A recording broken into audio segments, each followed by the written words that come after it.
Ya, selamat pagi Sobat Sehat dimanapun berada. Jumpa lagi dengan saya Ion Setiadi di dalam Prognosa, program ngobrol santai bersama Rumah Sakit Panti Waluyo. Dan saat ini sudah kedatangan dokter kita, Dr. Hendratmo Triwibowo SPOG. Selamat pagi dokter. Pagi Mas Ion. Iya, kita saat ini akan membahas tentang deteksi dini kanker serviks. Dan saya mengundang untuk Sobat Sehat dimanapun berada untuk bisa beratensi, untuk kita bisa ngobrol bareng tentang kanker serviks saat ini. Dan saat ini kita sedang berada di Megaland Hotel Solo. Kami mengucapkan terima kasih kepada Megaland Hotel Solo yang telah menyediakan tempat untuk kita bisa berbincang bersama Dr. Hendratmo. Dan untuk akses live Instagram ini dapat diakses selama 24 jam ke depan. Dan jangan lupa kunjungi channel YouTube kita di RS Panti Waluyo. Jangan lupa like, subscribe ya, untuk bisa lihat video ini selanjutnya. Baik dokter, berbicara tentang kanker serviks dok, ini sepertinya agak awam ya dok ya, bahasa-bahasa awam gitu. Sebenarnya apa sih dok kanker serviks itu dok? Begini, jadi kita ingin tahu dulu masalah tumor dan kanker. Baik. Jadi masyarakat kadang-kadang membedakan, tapi ada juga yang menyamakan. Jadi tumor itu adalah pertumbuhan sel organ tubuh yang tidak normal. Jadi sel itu tumbuh dari sel imatur, matur, kemudian sel mati atau apoptosis. Itu semua terjadi. Nah, pada tumor itu tidak. Jadi dia tumor itu tidak mati, jadi tumbuh lagi gitu. Nah, ada pembagian tumornya itu di situ saja, di organ saja, itu biasanya itu tumornya jinak. Kalau dia menyebar itu biasanya namanya tumor ganas. Tapi dalam orang awam menyebut kalau tumor ganas itu kanker gitu. Kalau di istilah medis itu karsinoma. Jadi kalau ada hasil histopatologi, hasil patologi anatomi gitu, di situ dituliskan karsinoma itu adalah ditemukan sel-sel ganas gitu. Nah, khusus untuk organ reproduksi itu ada rahim. Rahim itu ada badan rahim dan leher rahim, kemudian ada ovarium, ada tuba. Nah, semua organ itu bisa menjadi tumor, bisa terdapat tumor di bagiannya itu. Nah, kita bicara pagi ini, siang ini dengan di leher rahim. Jadi rahim itu bentuknya seperti buah apokat ya, yang gede badan rahim, kemudian ada tonjolan kira-kira 2-3 cm, itu mengecil, itu namanya leher rahim. Di leher rahim itu ada pintu rahim, mulut rahim, dan kanalis cervicalis namanya. Nah, di situ bisa yang sering kita dengar karena itu mematikan ya, itu kanker leher rahim. Nah, di situ tempatnya di leher. Nah, pada saat ini penelitian sekarang ini bahwa kanker rahim itu nomor 2 angka kejadiannya setelah tumor payudara pada tumor atau kanker wanita. Di nomor 2 sungguh tinggi sekali gitu ya. Dan itu tadi kalau ganas ya mematikan sekali dia gitu. Kemudian kenapa kok di leher rahim itu ternyata dalam kanker serviks itu 90 lebih ya, hampir 99% itu ditemukan virus human papilloma virus atau HPV virus. Nah, itu yang disimpulkan bahwa penyebab dari kanker leher rahim itu adalah karena ada infeksi HPV virus gitu. Dan kalau itu bisa infeksi HPV virus itu bisa terjadi di mana saja, di kulit. Di kulit itu biasanya bentuknya kayak kutil gitu. Kayak kutil kecil ya, benjolan kecil dan bentuknya tidak rata ya, kayak kasar gitu lah kutil. Nah, itu kalau mudah berdarah, kalau menemukan itu mudah berdarah, nah itu kemungkinan ada sifat keganasannya ada, itu harus segera diperiksakan ya. Jadi infeksi HPV bisa di kulit, di leher, kemudian di anus, di vaginal, di penis gitu. Jadi bisa di seluruh organ tubuh. Tapi yang khusus untuk yang onkogenik, jadi yang tipe HPV tipe 16 dan 18 itu kalau di leher rahim dia bisa menimbulkan keganasan. Gitu, keganasan itu. Jadi ada di situ ada zona transformasi itu yang antara sel ektoservik dan endoservik itu bertemu di situ, ada sambungan di situ. Nah, itu tempat masuk infeksi HPV. Kalau jenis atau tipe 16-18 karena onkogen gitu sangat jelas akan membuat dia berubah sel itu menjadi sel ganas. Gitu ya. Berarti untuk penyebab utamanya adalah virus gitu ya, Dok? Iya, virus HPV. Ada pengaruhnya nggak soal keturunan gitu, Dok? Keturunan genetik dengan ditemukan infeksi virus HPV itu genetik mungkin tidak dikesampingkan, Dok, genetik. Gitu ya, Dok? Iya, berarti berbeda dengan kanker atau tumor yang lain gitu ya, Dok? Bisa, ya, berarti. Atau penyakit lain ya, gitu. Baik, kalau berbicara soal virus, Dok, siapa saja sih, Dok, yang berpotensi untuk terkena kanker serviks ini, Dok? Iya, kalau infeksi HPV bisa ke semua saja ya, dari anak sampai tua bisa. Tapi kalau khusus kanker serviks ini memang pada wanita, karena itu tadi yang saya sebutkan ada sel transformasi, zona transformasi di leher rahim itu yang gampang. Kalau tipe 16-18 itu virusnya itu masuk di situ, dia akan bisa berubah ganas. Jadi pada wanita, nah predisposisinya itu pada orang atau wanita yang sering gonta-ganti partner seksual, ya, kemudian higienis yang kurang baik, merokok, kemudian imun yang rendah, nah itu imun kekebalan, jadi yang kekebalan tubuh yang rendah itu akan membuat gampang terserang infeksi virus. Ya. Untuk usianya, Dok, usia berapa kira-kira? Usia bisa dia bisa dari ya kebanyakan memang usia muda, karena justru usia muda, Dok? Bukan, mulainya itu hubungan setelah wanita berhubungan seksual itu sudah bisa terjadi infeksi itu. Lebih apa itu dulu ke wanita muda sampai ke usia, karena berjalannya lambat, 6 tahun sampai 10 tahun dari mulai infeksi masuk menjadi gejalanya muncul itu sekitar 6 sampai 10 tahun.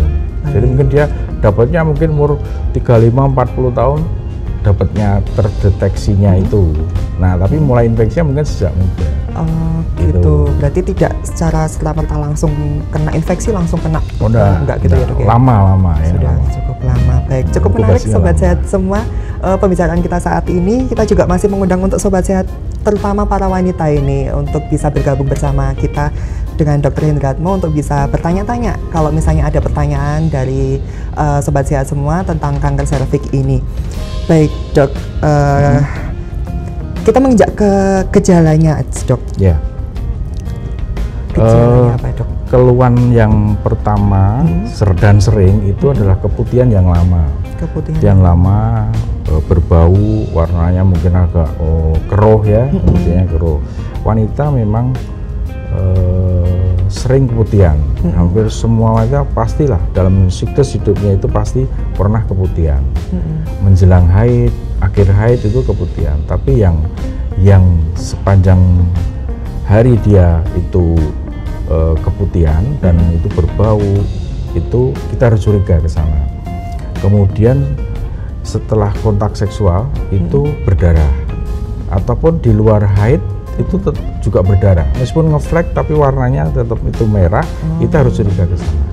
Paling tidak dengan pemeriksaan ginekologi atau pap smear itu bisa, atau yang gampang itu IVA test itu bisa memeriksa, mendeteksi dini gitu. Nah, itu keluhan gejala itu yang secara dini bisa ditemukan, itu gejala awalnya.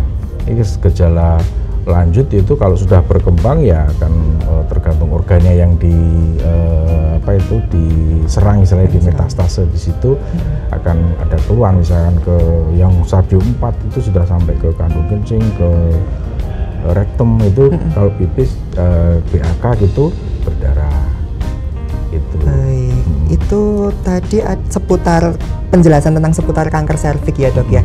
Kita masuk ke tema besar kita tentang deteksi dini kanker serviks, Dok. Jadi ini sudah masuk ke ini pokok bahasan kita, Dok. Pencegahannya, Dok. Seperti apa, Dok? Jadi pencegahannya ada primer, sekunder, dan tersier. Jadi kalau primer itu kita mencegah infeksi masuk. Pertama dengan edukasi, dengan kebersihan, kemudian tidak gonta-ganti pasangan, kemudian tidak merokok, kemudian kemudian dengan vaksinasi. Itu mencegah vaksinasi HPV.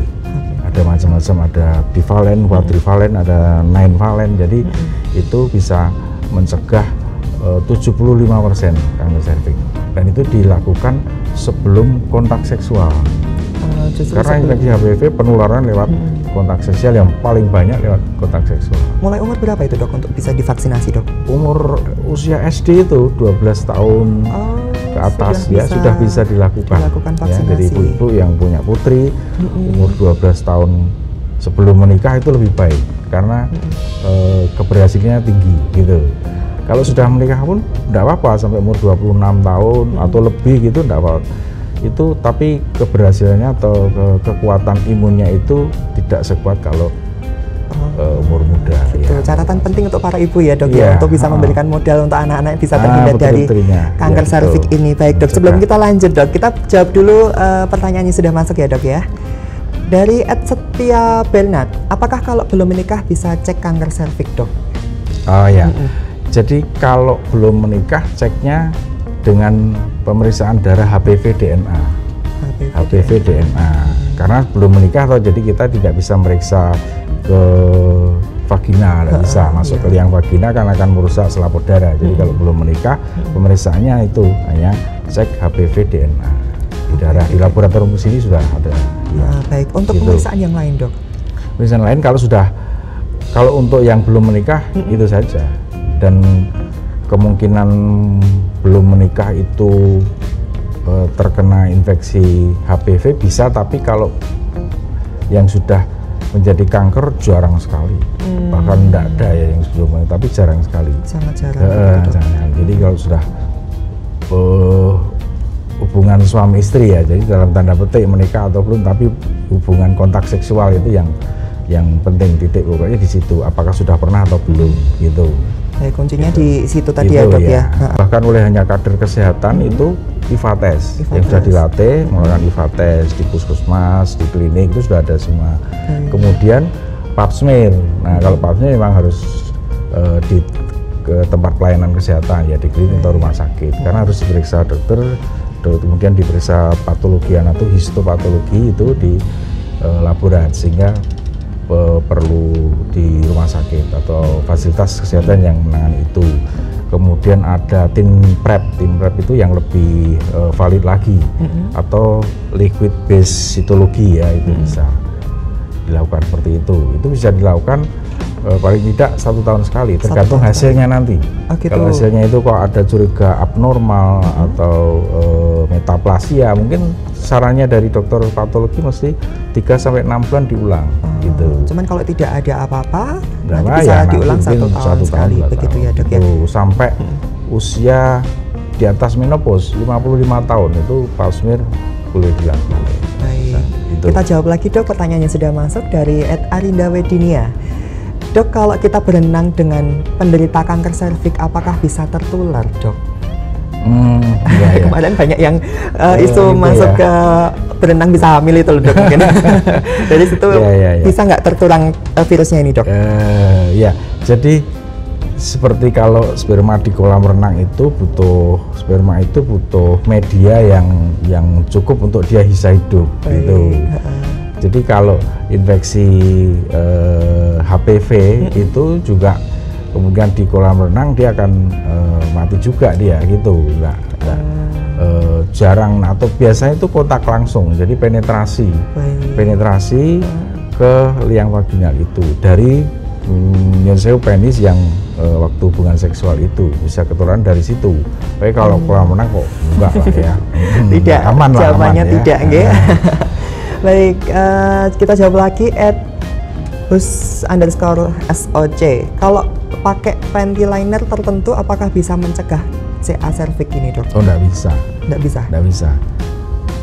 Jadi yang penting itu ada kontak dengan infeksi itu. Jadi kalau kan ventilator, kalau pakai ventilator terus tidak hubungan ya bisa saja ya. Tapi kan kalau hubungan suami istri kan bisa tetap tertular. Jadi tidak bisa mencegah karena infeksinya itu masuk melalui terbendung oleh ventilator itu, tidak bisa. Tidak bisa. Jadi aman. Kalau mencegahnya bisa dengan kondom. Dengan kondom cukup bisa. Bisa. Ya, meskipun tidak efektif tapi bisa itu. Karena kontak dengan kulit skin to skinnya itu dilindungi oleh kondomnya gitu. Ya. Kita jawab lagi, Titis Pamungkas, ventilator apakah aman, Dok? Maksudnya aman dengan apa? Ventilator itu dipakai untuk ya mungkin keputihan, gerah, kemudian banyak keputihannya gitu. Itu hanya mencegah ini aja biar nggak risih, tapi tetap tidak bisa mencegah infeksi HPV, kanker serviks itu tidak bisa. Tidak bisa. Baik, kunci utamanya adalah dengan skin to skin tadi ya, Dok ya, untuk bisa penularan secara langsungnya ya. Baik, Dok, tadi sudah dijelaskan kalau masa inkubasi dari virus menjadi kanker itu kan sangat panjang, Dok ya. Bisa dijelaskan lebih detail, Dok, berapa lama, Dok, virus itu ketika orang terkena virus itu dan tidak melakukan pemeriksaan dan bisa menjadi kanker serviks itu kira-kira berapa lama? Lama, tahunan itu. Kira-kira sampai dari infeksi masuk. Dia infeksi masuk itu belum tentu akan berkembang menjadi kanker, tidak. Dia akan regresi, bisa selnya itu akan regresi itu sembuh sendiri, bisa sembuh spontan dengan imun yang kuat, higienis yang baik itu bisa sembuh sendiri. Jadi kalau yang tetap berlanjut menjadi kanker itu kira-kira 6 tahun sampai 10 tahun. 6 sampai 10 tahun ya, Dok ya. Baru gejalanya muncul gitu. Jadi kita kadang-kadang itu sudah terinfeksi atau enggak gitu lah, itu ya caranya pencegahan itu tadi pap smear kalau sudah menikah. Kalau seorang wanita sudah pap smear itu, Dok, kalau ada dikatakan ada sesuatu, Dok, dari hasil pap smear itu, Dok, pengobatan apa, Dok, yang bisa dilakukan, Dok? Kalau tidak ditemukan sel keganasan di situ, ya cukup mungkin cervicitis infeksi aja itu mungkin ya pengobatan antibiotik. Dengan antibiotik sudah bisa hilang sendiri nanti? Ya betul. Kadang tidak perlu karena dia regresi spontan, bisa sembuh sendiri. Gitu. Baik. Tapi harus dievaluasi lagi. Dievaluasi lagi 6 bulan mungkin di pap smear ulang. Gitu setelah pengobatan. Sampai negatif gitu ya, tidak ditemukan apapun ya di sana ya. Baik, kita jawab lagi ya, Dok ya. Banyak sekali banyak atensi dari Sobat Sehat nih karena cukup ini ya, Dok ya. Dari kedainya Mbak D, pakai celana ketat apakah bisa memuci keputihan, Dok? Ini sepertinya agak keluar dari tema ini, Dok. Keputihan itu bisa karena infeksi, bisa karena hormonal, bisa karena kelembaban. Nah, mungkin dengan celana ketat atau pakai ventilan terus ya, pakai ventilan itu harusnya hanya pada saat menstruasi saja. Tapi kalau pakai terus itu kelembaban di area kelamin itu bisa berubah. Nah, itu bisa menyebabkan keputihan memang gitu. Jadi tidak perlu harus pakai ketat, itu mungkin kalau pas ada jangan sering-sering lah gitu ya. Pakaian ketat itu. Karena bisa memicu kelembaban tadi ya, Dok ya. Ya. Kelembaban, jadi tidak yang lain, tidak infeksi HPV itu tidak ya karena. Baik, Riana, Dok, bagaimana dengan vaksin? Apakah efektif bisa mencegah kanker serviks? Berapa persen, Dok, efektivitasnya, Dok? Kalau dilakukan pada usia muda atau sebelum kontak seksual, itu bisa mencegah 75-80%. 75-80%. Baik. Itu. Kalau setelah menikah? Berkurang dia. Sampai berkurang. Umur 26 tahun ke atas itu berkurang. Makanya lebih bagus sebelum kontak seksual ya, jadi usia SMP lah gitu mungkin dilakukan vaksinasi. Tapi perlu nggak, Dok, kalau misalnya setelah menikah itu, Dok? Bisa dikatakan terlambat nggak sih ini kalau misalnya aku vaksin gitu? Oh ya, nggak ada kata terlambat ya pokoknya, tapi memang efektivitasnya berkurang efektivitasnya. Jadi kalau sudah menikah, yang dilakukan bukan vaksin dulu, tapi dites dulu, screening dulu, IVA test, pap test atau BPD-ANA itu diperiksa dulu dia sebelum vaksin, gitu. Kalau sudah ditemukan jangan divaksin, terapi dulu itu. Terapi dulu, ada krioterapi, ada konisasi, ada eksisi loop gitu. Jadi tergantung kondisinya. Kalau setelah menikah, jadi pap smear hasilnya apa, baru ada terapi enggak. Kalau enggak ada, boleh divaksin. Berarti tidak bisa, aku pengen vaksin dulu, langsung divaksin. Kalau sudah gitu menikah harus diperiksa dulu. Harus melalui pemeriksaan dulu belum vaksin. Menikah, ya. Baik dok, kalau ini kita sudah berbicara tentang deteksi tadi ya dok ya, dengan vaksin, dengan pemeriksaan pap smear ataupun IVA. Kalau ada wanita yang sudah terkena dok, pengobatannya itu seperti apa dok? Pengobatannya tergantung stadiumnya. Kalau masih stadiumnya kan ada 1, 2, 3, 4 ya, pembagian cancer itu kan satu stadium 1, 2, 3, 4. Satu itu masih terbatas di organnya itu, di serviksnya itu. Itu angka kesembuhannya hampir 90%, 90 sampai 99% kalau diterapi dengan benar. Itu. Jadi tergantung stadiumnya. Kalau sudah stadiumnya sudah ada penyebaran ke luar dari serviks, ya, stadium 2A, 2B, itu terapinya operatif dan lebih seperti lebih radikal gitu ya, hysterektomi radikal kalau sudah tidak pengen punya ultra lagi. Gitu. Jadi tergantung stadiumnya. Nanti yang menentukan itu kan kalau sudah dicek dengan pap smear atau biopsi yang lebih valid lagi, biopsi ditemukan sel keganasan, kemudian diukur stadiumnya berapa. Kalau ini operable, jadi bisa dioperasi. Ini inoperable gitu, udah tidak mungkin dioperasi, terapi lain gitu, radiasi atau kemoterapi. Gitu ya. Untuk angka kesembuhannya dok dari setelah seorang wanita kena kanker serviks ini, berapa persen dok dari stadium pertama itu, berapa persen kesembuhannya? Setelah menginjak stadium 2 dan lanjut itu nanti berapa persen? Kalau stadium 1 kita hitungannya pakai survival rate 5 tahun. 5 tahun artinya setelah terdiagnosis itu 5 tahun ke depan dia masih bukan sembuh, hidup atau enggak, meninggal atau enggak. Kalau yang stadium 1 itu 5 tahun survival rate-nya itu 93%. Jadi kemungkinan sembuh bisa, makan dikatakan bisa total itu 93%. Ya. Jika sudah terdeteksi dari stadium 1 tadi ya dok ya? 1A ya. Tapi kalau sudah makin meningkat, makin menurun sebenarnya. Yang 4 itu, stadium 4 itu tinggal 15%. Hanya 15%. Jadi 5 tahun itu hitungannya kasarnya, selama 5 tahun itu dari 100 penderita HIV tinggal 15 yang hidup. Gitu. Begitu. Baik.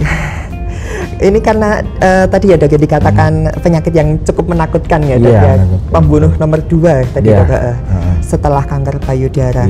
Baik dok, terakhir ini dok, kalau sudah terkena kanker serviks dok, seorang wanita yang sudah menikah dan sudah terkena kanker serviks bisa hamil nggak dok? Bisa. Jadi dia ditemukan di stadium berapa? Stadium 1 itu kemungkinan dia hamil karena tadi inkubasinya kan lama. Mungkin terdeteksinya karena pas saat kehamilan. Saat kehamilan kok ngeflek terus gitu ya, keputihan flek terus. Itu gejala awal flek itu memang kehamilan muda kadang-kadang seperti itu. Tapi kalau keluar flek merah, perdarahan, itu harus waspada juga. Apakah itu mau keguguran atau kanker serviks? Bisa saja itu kita pikirkan juga gitu. Bisa saja dengan kanker serviks dia tetap berkembang, tapi kehamilannya juga berkembang. Nah, kalau ditemukan memang kemudian dilakukan pap smear tidak apa-apa. Jadi kehamilan ibu yang sudah hamil itu dilakukan pemeriksaan itu tidak apa-apa, tidak mengganggu kehamilannya. Jadi tapi terapinya menunggu apakah itu vaksin atau itu operatif. Itu kalau baru stadium 1 bisa dilakukan konisasi atau yang hanya sebatas di serviksnya saja. dipotong gitu. Tapi kalau yang sudah stadiumnya naik ya ditunggu sampai persalinan 9 bulan. Gitu. Berarti tetap ya. Tetap bisa hamil gitu ya? Tetap bisa hamil. Biasanya stadiumnya rendah memang. Gitu.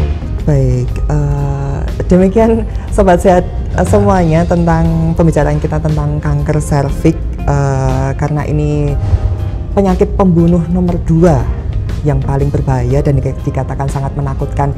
Sebaiknya kita lebih aware gitu ya Dok ya, sebagai tidak sebagai sejak awal, tidak sebagai wanita saja, tetapi sebagai orang tua yang bisa membekali untuk anaknya bisa diberikan vaksin untuk bisa mencegah kanker serviks ini. Baik Dok, paling terakhir ini Dok, tipsnya Dok untuk bisa mencegah kanker serviks tadi. Itu tadi pencegahan primer tadi, dengan primer itu dengan edukasi tentang higienis ya, terutama higienis organ kewanitaan, kemudian nutrisi dengan daya tahan imun yang kuat juga akan penyakit ataupun virus tidak gampang masuk. Jadi mencegah supaya tidak terinfeksi. Kemudian yang kedua vaksinasi HPV, ada beberapa macam. Itu sebetulnya bisa wanita, bisa pria juga. Pria juga bisa dong. Bisa juga kena infeksi HPV, tapi tidak sampai keganasannya, bisa juga, tapi angka kejadian kecil ya. Bisa kanker anus, kanker penis, kanker mulut, jadi orofaring, itu penyebabnya juga infeksi HPV. Gitu. Ya. Ada vaksinasi juga untuk pria, juga sama vaksinasi bisa digunakan. Pada umur muda yang vaksin itu yang penting. Baik, terima kasih dokter atas waktunya yang telah bersama kita ngobrol bareng tentang kanker serviks. Dan kunci utamanya adalah pencegahannya Dok ya, kita lebih aware tentang penyakit ini. Baik, terima kasih Sobat Sehat dimanapun berada yang telah menyimak live Instagram kami. Dan live Instagram ini dapat diakses 24 jam ke depan, jadi kita bisa sharing-sharing bersama, dibagikan ke teman-teman untuk bisa lebih aware tentang kanker serviks ini. Dan kami mengucapkan terima kasih kepada Megalain Hotel Solo yang telah menyediakan tempat untuk kami bisa ngobrol bersama Dr. Hendratmo. Dan jangan lupa untuk mengunjungi di channel YouTube kami di @espantiwaloyo. Nanti live Instagram ini juga akan diupload di channel YouTube kita. Baik, terima kasih atas atensi teman-teman semua telah menyediakan waktu untuk kita bisa beratensi di program Prognosa, program ngobrol bareng santai bersama Rumah Sakit Pantiwaloyo. Sampai jumpa kembali di program Prognosa yang akan datang. Terima kasih, sampai jumpa.